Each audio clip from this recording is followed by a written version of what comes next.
parte 2, porque eu tô sem espaço no celular e eu não tenho câmera. E aí vai ficar todo picotado aí os dois temas de hoje, tanto do sítio arqueológico como da exposição do Van Gogh, né? E eu peço um pouco de paciência, tá bom? Para quem gosta dos meus vídeos. Eu entrei na parte da legalidade, né? Então, tem a questão da guarda, que só pode ter com autorização. Quando, se eu achar um sítio, sei lá, aqui perto, aqui em casa, automaticamente ele já é da União, eu tenho que informar o IPHAN e o IPHAN vai dar os encaminhamentos, né? E como eu disse, o IPHAN é um órgão fiscalizador, né? Ele dá as autorizações, mas ele não consegue, ele, nem é a prerrogativa dele, fomentar, né, aquele sítio. O que ele pode fazer é pesquisa direcionada, aparecer, participar dos licenciamentos ambientais, das obras, construções e etc, etc, né? E também não tem corpo técnico suficiente para dar conta do nosso estado do Amazonas, que é um estado continental, né? Que está dentro da Amazônia. Existe uma demanda alta de trabalhos para se fazer em sítios, de ausência de mais lugares para guarda. O Centro de Arqueologia de Manaus está fechado, só foi entregue a obra do prédio, não tem equipamentos, não tem pessoal, Manaus Cult só tem uma arqueóloga. Tem uma outra arqueóloga que eu acho que ela estava naquela comissão do centro, que eu acho que é gerida pelo Implurb, eu não tenho certeza. Tem outra arqueóloga, se eu não me engano. Mas essa parte mais técnica e das técnicas de pesquisa, né, o que pode, o que não pode, isso aí eu deixo para os arqueólogos, não é meu campo de trabalho. O que eu estou falando aqui é a contextualização da arqueologia na Amazônia,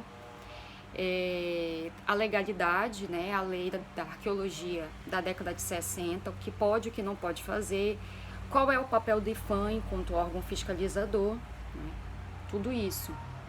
Já a questão do sítio, o que acontece? Na época que ele foi descoberto, alguns anos atrás, quando baixou o rio e deu para ver, né, vou falar aqui uma suposição, né? Eu não sei bem o que aconteceu na época, mas se eu tivesse descoberto, beleza, arte rupestre, arqueologia pré-histórica, vou ligar para o IPHAN, vou notificar lá pelo site, pelo sistema, vou ligar, beleza. Aí o IPHAN vai direcionar o que pode ser feito. Se pode ter reportagem lá, isolar o lugar, direcionar. Se forem fazer alguma coisa lá, tudo tem que ter autorização. Enfim, o poder público vai ter que direcionar, tem que ver como que tá aquela área ali, né? Tem a questão também do tombamento provisório do encontro das águas, né? Que tá todo um processo aí. Tem até tese de doutorado falando sobre isso, que é a tese do pesquisador, né, antropólogo, o sociólogo Álvaro Carolino da Silva, que é professor do IPHAN, Escola Técnica, né?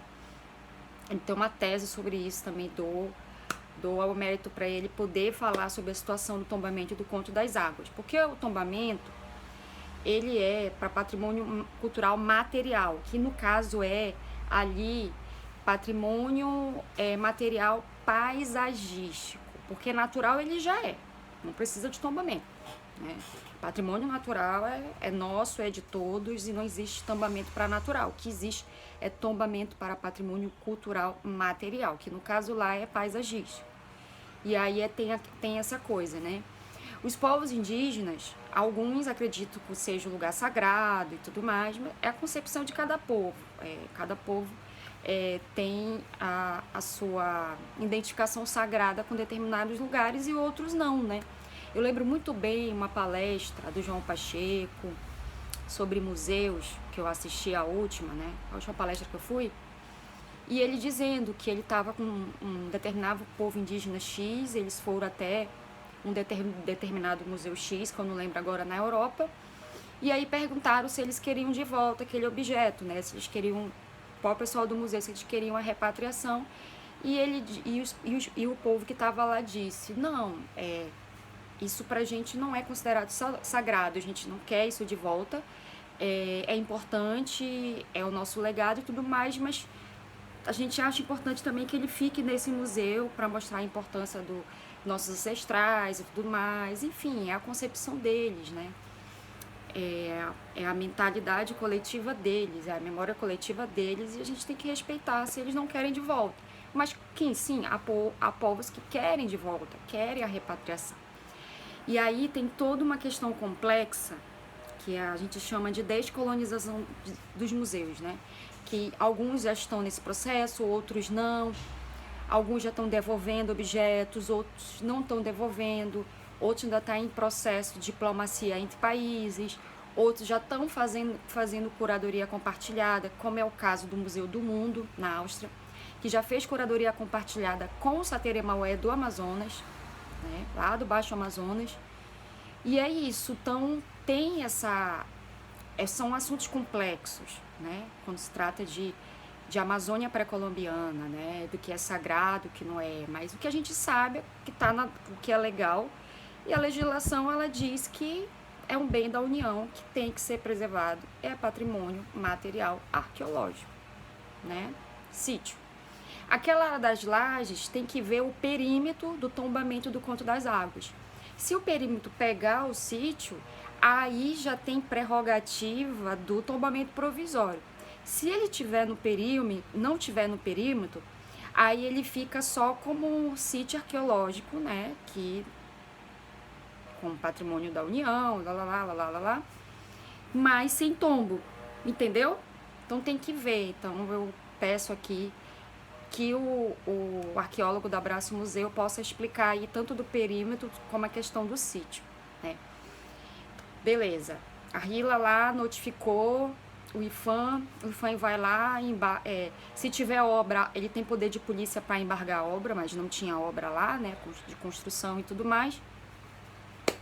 E aí a vazante veio e várias pessoas começaram a ir lá para visitar, saiu na imprensa. Semana passada o IPHAN estava com uma coletiva de imprensa lá, não sei o direcionamento disso, mas o IPHAN, enquanto órgão fiscalizador, já devia ter fechado a área, já teria feito contato com outras instituições públicas para fechar a área, não deixar mais a população entrar, né?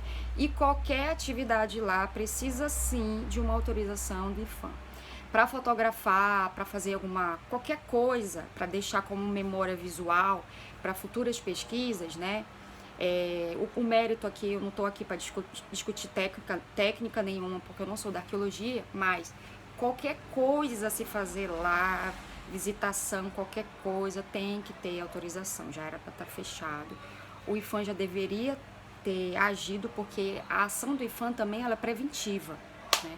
O poder de polícia dela também serve como prevenção, para evitar o que aconteceu nesse momento, né? E a repercussão disso na internet e toda essa cascata de vários temas que está caindo em cima da questão patrimonial, mais especificamente a arqueologia. Eu vou parar aqui o vídeo, senão vai acabar o espaço, né? Então, e tem também a questão ética e moral, que algo pode ser ilegal, mas pode ser ético ou moral, entendeu? Ou coisas que são legais, mas podem não ser éticos e morais, entendeu? A ética está sempre ligada à questão de atitudes individuais, né? Não à toa existe o código de ética das profissões. E a moral, ela está sempre ligada ao coletivo, que o coletivo diz que é certo ou que é errado, né? Então, tem essas duas concepções aí. Temos a lei da década de 60, que diz tudo bem da União e qualquer intervenção sem autorização é crime, ok? E tem a questão o que é ético e o que é moral. Talvez o que tenha acontecido lá, né, não foi legal, no entanto, pode não ter sido